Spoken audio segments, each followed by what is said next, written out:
Hello and welcome to the Action Network podcast, UFC betting preview, which is exclusive on YouTube for the football season. I'm Sean Zerillo, joined today by Billy Ward to break down best bets for this weekend's card. We're also going to talk about the main event in the PFL, but we're going to start with the main event in this UFC 99, UFC Vegas 99 card between Michel Pereira at about plus 122, best available odds.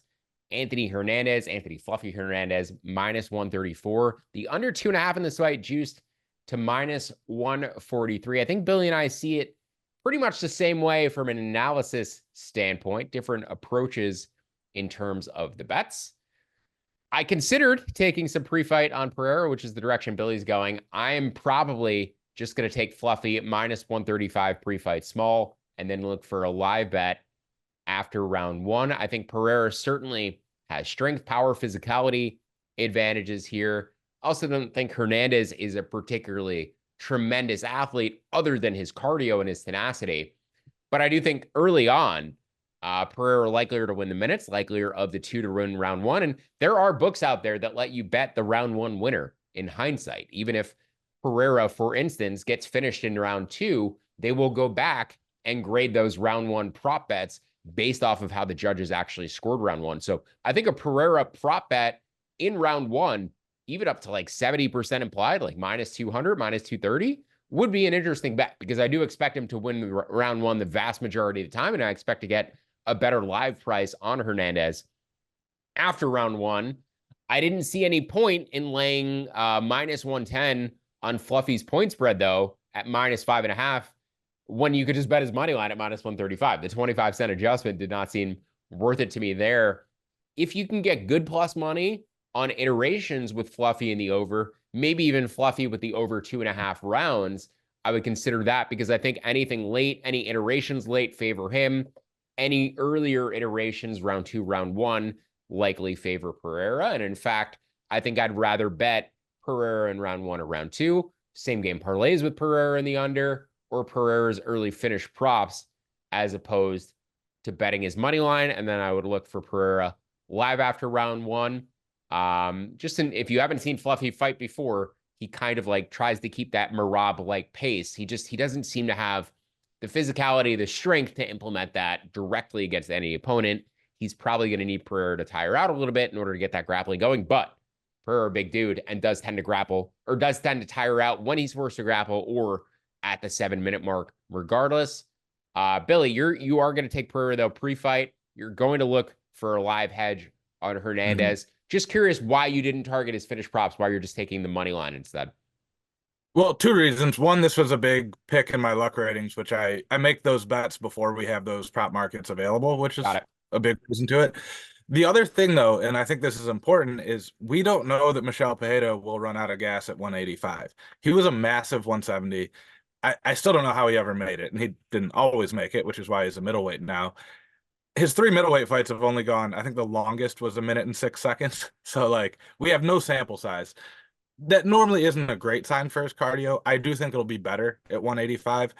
So that's the reason that I don't think I necessarily want his round one or round two.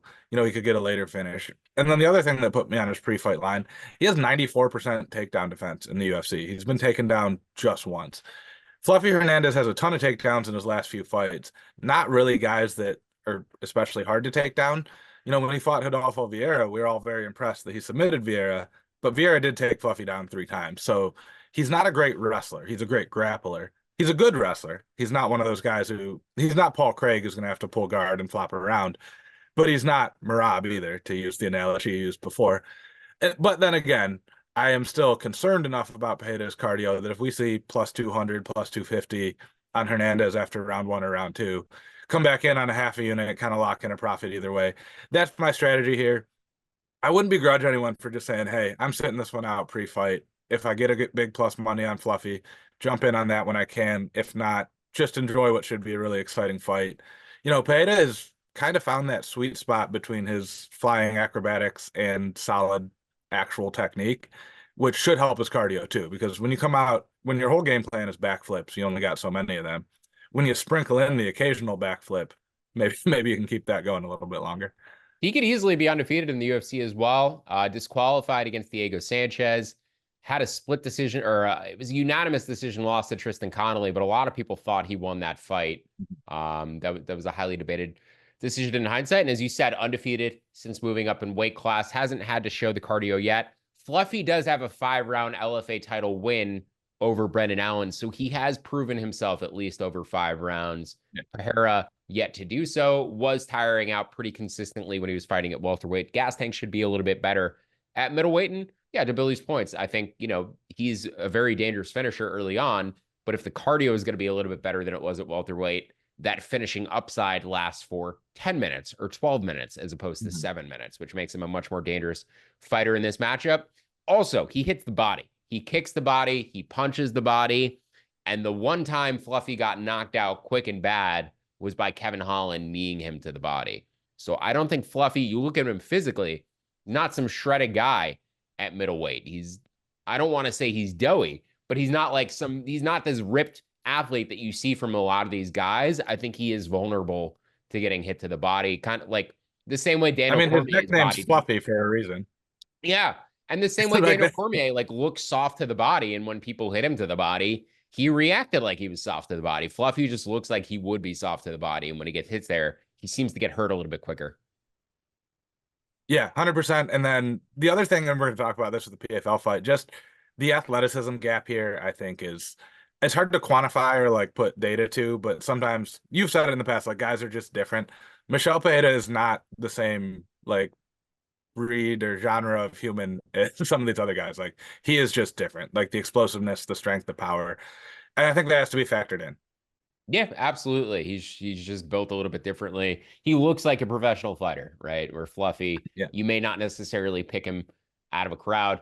Let's move on to our fight of the night, though. As I said, we're gonna pivot to PFL here for a moment. This is the UFC betting preview, but we are not beholden to the UFC or to anybody else for that matter until you start sponsoring this podcast. So we're going to talk about the fight of the night. Francis Ngannou minus 250 against Renan Ferreira at plus 225 in the PFL Super Fights. This card starts at 1:30 p.m. There are 11 fights on the card, a 5-fight main card. I would imagine this main event will be timed to go off at around 7 p.m. Eastern.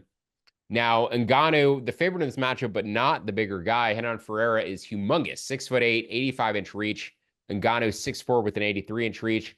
Ngannou also KO'd badly by Anthony Joshua back in March. He hasn't fought in MMA since UFC 270 in January of 2022 when he defended his belt against Ciryl Gane. Before that, he knocked out Stipe Miocic.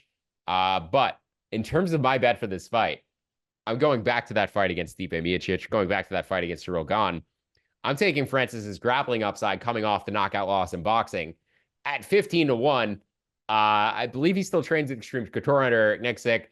I think the funniest outcome for this battle of the giants would be for Francis to shoot a double leg right away, take the back, and try to choke out Renan Ferreira. He has 4 wins in his career by submission. Most of them are early in his career. He had a submission win, I think a Kimura win, relatively early in his UFC run. Hasn't had one since. But one of my favorite moments in MMA over the past 5 years was when Francis stuffed the takedown from Stipe, switched to the back, and Daniel Cormier started screaming like a little girl.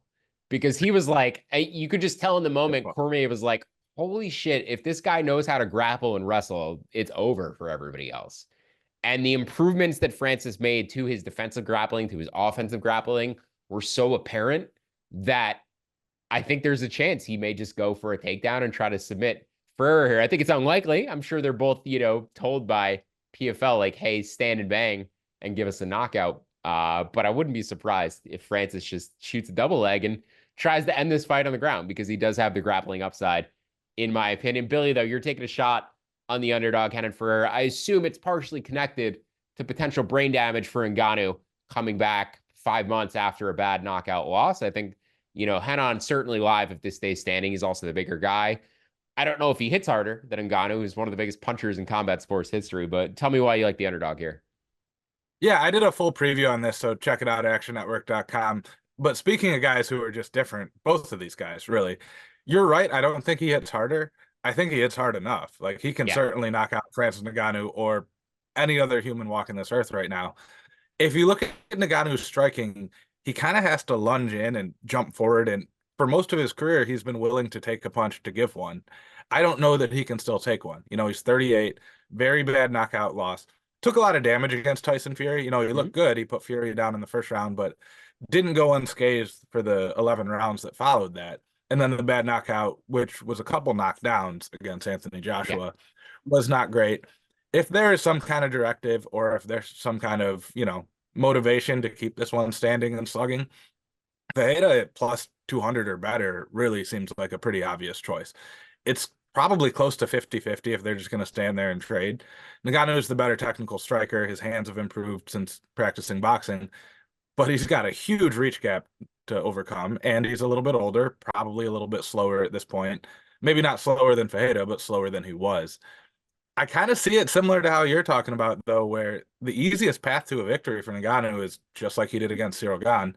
The last time Ferreira lost a fight, he got taken down over 3 rounds and kind of controlled. I think it was later overturned to a no contest because the opponent was on steroids, but doesn't really matter. We still saw it happen, and they don't regrade those bets, even if they get overturned, just so you know. So I'm putting 3/4 of a unit on Ferreira. I think the best right now is plus 225, was a little bit bigger. And then a 1/4 unit on Ngannou rounds 4, 5, or by decision. That's plus 800 at FanDuel. If either of those things happen, obviously you end up ahead either way. That way you kind of cover Ngannou just doing it for 5 rounds. But I think if he's got Ferreira down for 2 or 3 rounds, by the 4th or 5th, the big man's going to be real tired. He's actually fairly solid at jiu-jitsu, but a really bad wrestler by high-level MMA standards. So if Ngannou wants to put him down, he'll be able to.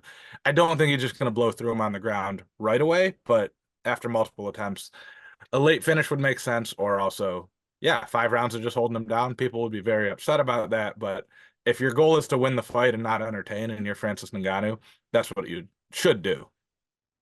Don't forget about the knee injuries, the rumors that Ngannou had going into that fight against Cyril Gane as well, and it seemed in the fight like he was limited. I believe he had a torn ACL or MCL at the time, but he was just like trying to grapple. He wasn't really interested in striking against the guy who's more technical, who was healthier than he was, so he just turned it into a grappling match. Arguments that Cyril Gane won the fight, arguments that Gane wins the fight if he doesn't. It's still debated whether he tried to switch or whether he rolled for a leg lock. Is like a very controversial ending in the 5th round of what was an underwhelming title fight between those two. So hopefully this one's a little bit more exciting between Ngannou and Renan Ferreira. These guys are both humongous. They've done a great job with the lead up and the marketing for this fight. If you follow MMA and you're not aware that this fight is taking place, I don't really know how. PFL actually done a good job marketing their product for once, and I'll be tuning in, as I said, about 7 p.m. Eastern on Saturday. Let's pivot back to the UFC card. Our favorite underdog segment. I'm going to go with a plus money prop on this fight. But Billy, I want to hear your thoughts on Sumudaerji against Charles Energy Johnson. Yeah, I actually like your prop on this too, as well. I was considering betting that, but you're getting a better price on Sumudaerji's money line at plus 188. The long and short of it is every one of Sumudaerji's pro losses and UFC losses, obviously, have been by submission. If you can grapple and put him on his back, he is lost.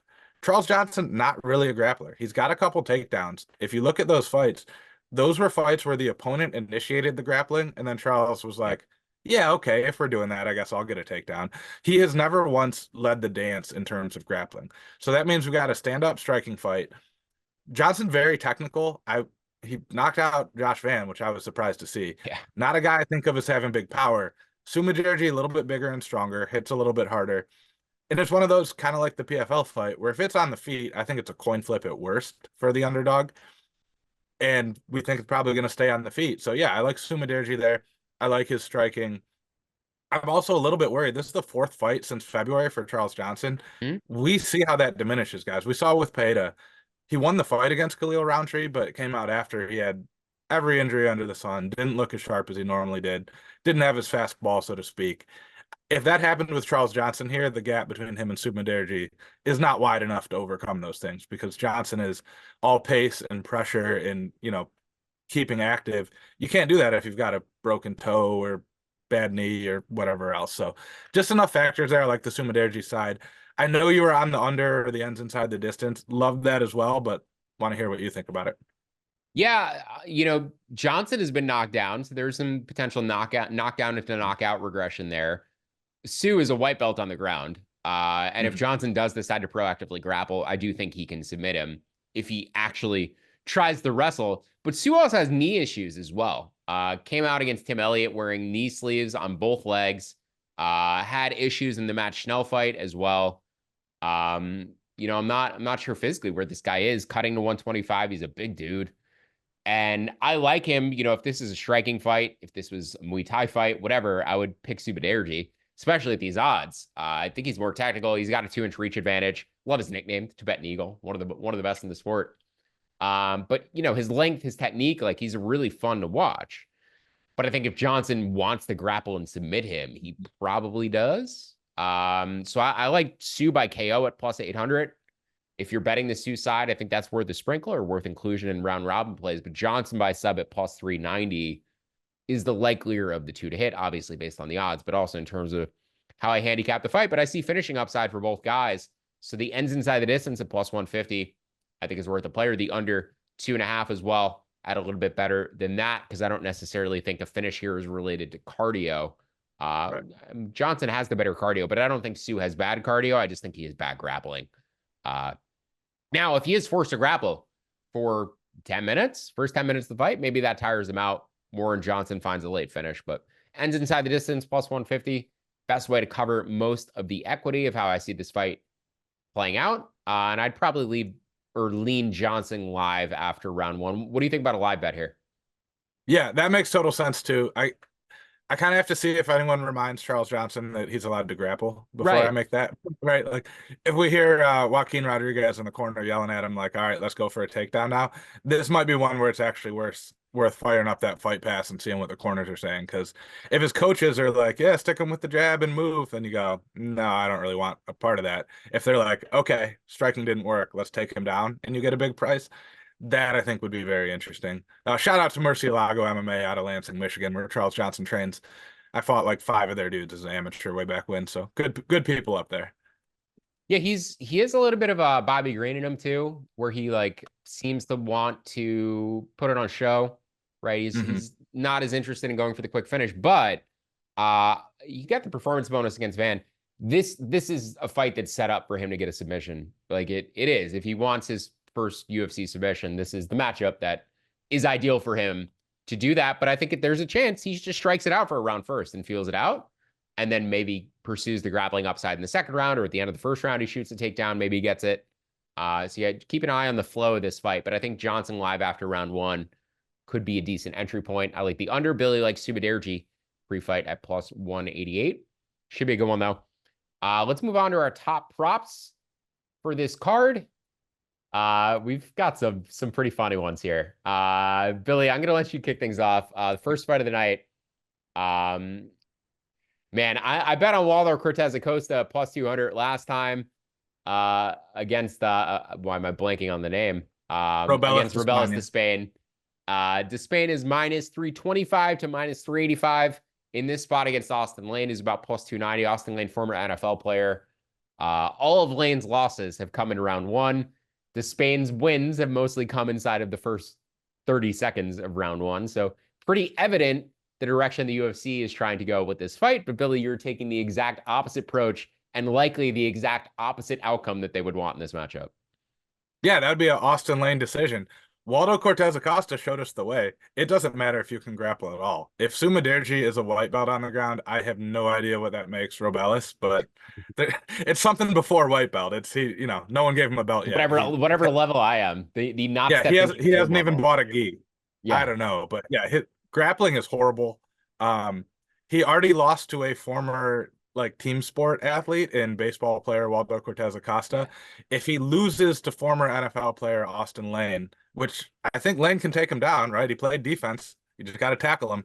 Can you tackle him 3 times in 15 minutes? I don't see why not. If he loses that, we got to go Christian Leroy Duncan, former basketball player. I know it's different weight classes, but that's got to be the next step. We got to tell CLD, hey man, you're going to heavyweight. We're getting all the major teams. You got Dominic Reyes, former hockey player too. If you wanna keep mixing up all the main sports. So there you go. We just got to see where that line is, like which sports he can defeat in hand-to-hand combat, because it wasn't baseball, apparently, which is a better base for MMA than Taekwondo, unfortunately, at this point. But yeah, I mean, it's plus 1,400 on lane decision. The big concern, obviously, is he gets a takedown and Robelis just melts while he's down there. But Cortez couldn't finish him on the ground. There were some moments there where I think the ref could have like mercy waved it off just via cardio and you're not going anywhere. Why are we still doing this? But yeah, Austin Lane, take him down. He he should look like Francis Ngannou. He should come out and tackle him right away, the same way Ngannou does. In some ways, this is just like a horrible version of that fight with much worse fighters. And I can see the same like long shot outcome on either way.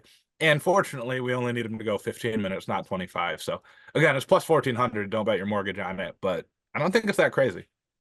I thought Rubelis' cardio actually looked okay against Waldo. We had never really seen him extended. The grappling, obviously, terrible. But he was still like, at the start of round 3, he still looked powerful. And having bet Waldo, I was still like, oof, I didn't think this guy would still look this scary late. So I thought that was the one like positive for Rubelis in that last fight against Waldo, even though he spent the entire time on bottom. When he was standing in round 3, he still had power. I mean, he was still scary. So I consider in this fight his round 2, round 3 props. But when Lane gets knocked out, it's immediate. He just like can't take any damage. So my theory though is Lane takedown holds him for a round. They start round 2. Rubelis knocks him out. So I was thinking Rubelis round 2 if I was going to bet this. Maybe Rubelis in a same game parlay with the over would be an alternative way. But again, like when Lane dies, it's very quick. So I don't really want a big part of that. My favorite props though are round 2 and round 3 combination. Darren Elkins round 2 and round 3 against Daniel Pineda. I bet Nathaniel Woods round 2 and round 3 props against Pineda because Pineda has like 6 minutes of gas and then he's done. Now he has quit a little bit more in fights before his more recent ones, but Wood just does not finish people. He has no aggression at all. This is an old guy fight. Elkins is 40, Pineda's 39. Pineda has made some murmurings about retirement with a loss, which you always like to see if you're betting against somebody. And I think Elkins is live, particularly to a second or third round finish here based off of a cardio advantage. He's taken a lot of damage throughout his career. He's the best worst tattoo in MMA, the damage across the chest, but it's for the damage that he has eaten, not the damage he puts on opponents. I'm hoping it's the damage he can put on Daniel Pineda in this fight, because if Pineda doesn't get Elkins out of there early, I think he just gets washed on cardio. And Elkins, even though he's old, he's still like got the transition game and the switching to different positions. And I mean, you could speak to it better than I can, Billy, but you know, are there like old dudes that you train with who are like, where is this like gas coming from? Like, what is wrong with you? It's that Clay Guida, that Clay Guida energy where he's just like wrestling his life, bro. Like they don't stop. I don't know what it is about that mentality or these guys who've been wrestling for 20 plus years, but my Lord, when they start, it's like get on top when they start switching to positions and you're watching it and the other guy underneath them has no cardio. It's like they're doing it on a practice dummy, They're doing it with like literally it looks like they're just rolling by themselves with like a dummy underneath them because they're switching from side to side and their opponent's just like, I don't know. So yeah, I think a cardio-oriented finish from Elkins here is very live. Round 2, plus 650, round 3, plus 1,200, and then live after round 1. Billy, I want your thoughts on this fight too, though. Yeah, I was super impressed with his grappling against TJ Brown. Yeah. Elkins, that is. Because the fight before, he kind of got worked by JSP, and I was like, all right, he's 39 or whatever at the time, 38 maybe still. I was like, all right, that was kind of the end. So when he was fighting TJ Brown, I don't think I bet it, but I was like, we know where this one's going. And you were right, he looked great. There's something about, and this is a good kind of general MMA thing, where whatever you started doing, you're going to use less energy doing that. You're just more comfortable in that area. Like I can go grapple all day, but if I have to kickbox someone at this point in my life, like I'm just going to run out of gas in a minute and a half because it's not something I do all the time or is comfortable with. And he's so efficient with his movements. He's making you carry the weight. So you get tired. And Pineda, yeah, not a great grappler. I love that the UFC is kind of informally doing this Masters division lately. Like we've seen a few of them in recent fights. Yeah. Instead of just feeding them to some like they could have easily plugged one of these guys in against Christian Rodriguez or Peyton Talbot or something and just gotten them murdered. This makes way more sense. The one complaint I have though is like just let them do it at lightweight. They're both why make them cut the weight, right? We'd get a better fight if both these guys only had to cut 7 or 8 pounds instead of 17 or 18. Not really betting related here, but just if we're going to do that, like Who cares? Throw the weight class out of the window. We know how big they are. They're about the same size. But yeah, I like that angle from there. It was funny that Pineda said if he can't beat Darren Elkins, he has to retire, which I get it, but you're not looking that likely to beat Darren Elkins according to the betting market. So that's not something I would want to say publicly if I were in Daniel Pineda's shoes right now. Yeah, Elkins opened plus 124, but he has been the clear betting side. This is pushed to a pick 'em as of the time we were discussing. So I think the betting market clearly indicating Elkins the side. Pineda's dangerous for a round. He's got good strikes. Got a pretty good submission game, good guillotine. You could catch Elkins shooting in, especially when they're both dry. But I feel like Elkins, the majority of the time, pops his head out, goes to work. Once they won't be dry for more than 30 seconds because if someone turns a fan on, then Elkins will be bleeding. So I was about to say the that's how you blood get is out of good guillotine. lubricant. Yeah, the blood exactly. will get that head out of the guillotine, right? A little bit extra lube. Yeah, exactly. Let's move on to our best bets for this card. You've got two. We've got one cosign best bet. They're both women's fights. One of yours is Elise Reed against Jessica Penne. I was leaning towards the Penne side of this fight, so please talk me off of her and tell me why people should bet Elise Reed instead. All right, normally we get into some like in-depth analysis of styles and what people are good at and stuff like that. I'm not going to do that here. Jessica Penne is 41 years old. Her last win was against Carolina Kovalevich more than 3 years ago. Carolina looked totally washed at that point, by the way. That was part of an extended winning or losing streak for Kovalevich. Won a split decision before that. You throw those two out, she hasn't won a fight in 10 years, right? Outside of fellow washed fighter and a split decision. Elise Reed's not great, but she's like solidly bottom rung of the UFC ladder. 3-4 in the promotion, kind of beats the girl she's supposed to, loses the one she's not supposed to. She is supposed to win this one here. I don't love laying the juice on a fight that most likely goes to a decision. I just don't think Penne has anything left. But yeah, so it's not super in-depth analysis. I got a slightly better price, I think, than we have now, which is part of it too. That was one of my luck ratings pick. And then you're going to talk about Melissa Martinez, and I'll jump in on that one too. Yeah, Martinez is also younger, 5 years younger than Alice Ardelane. Forward reach advantage, and I think she's the much better striker in this matchup. Her brother also just won a UFC contract. If the UFC is looking to push aside, if they will have an ace out of this fight, it's clearly Melissa Martinez. They want the brother-sister combo storyline. They want them fighting on a card together. I'm sure brother looked really good in his fight, his Contender Series fight as well. That was one of the best fights of the season. I think it was Xavier Edwards he fought. That Xavier will be in the UFC at some point as well. That was a really fun fight. Ardelane, though, grappling upside of plus money would normally justify the bet. I think Martinez is going to have made significant improvements since her last fight. She's been on the bench for 2 years.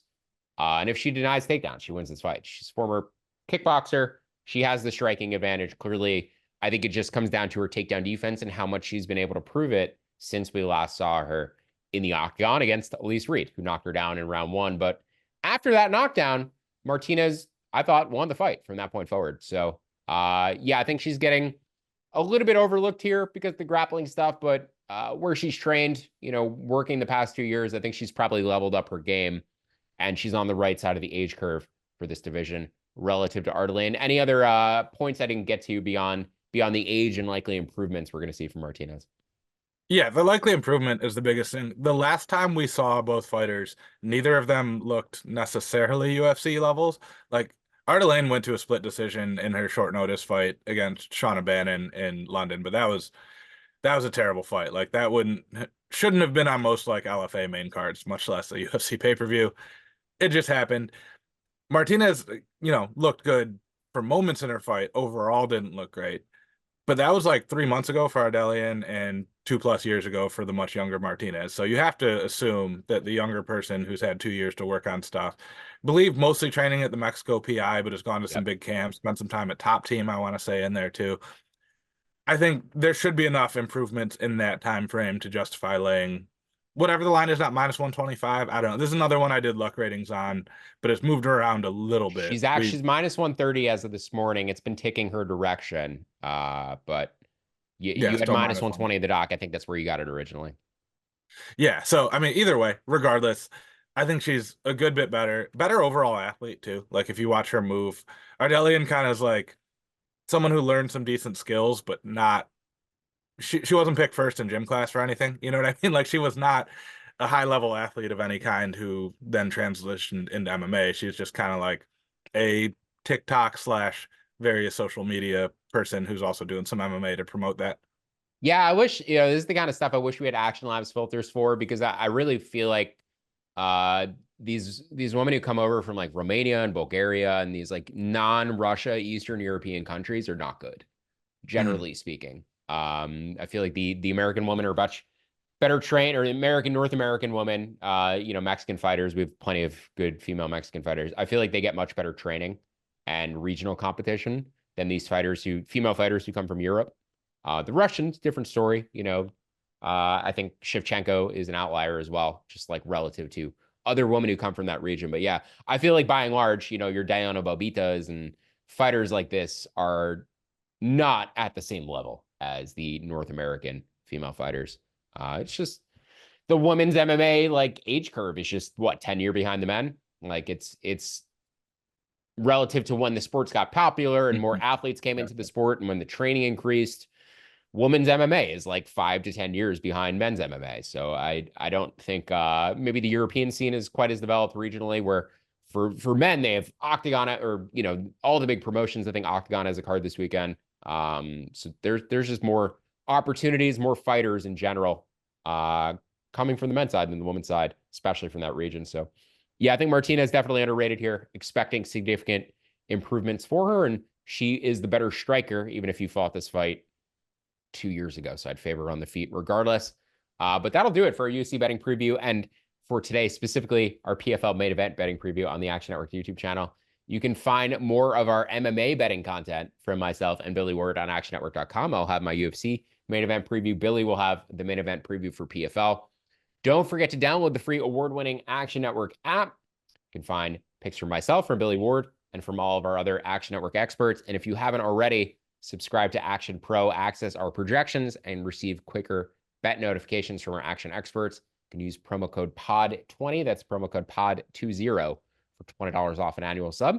Best of luck with all your bets this weekend. Enjoy the violence. Thank you for listening. We'll see you back here next week to preview Topuria against Holloway. Big card coming up.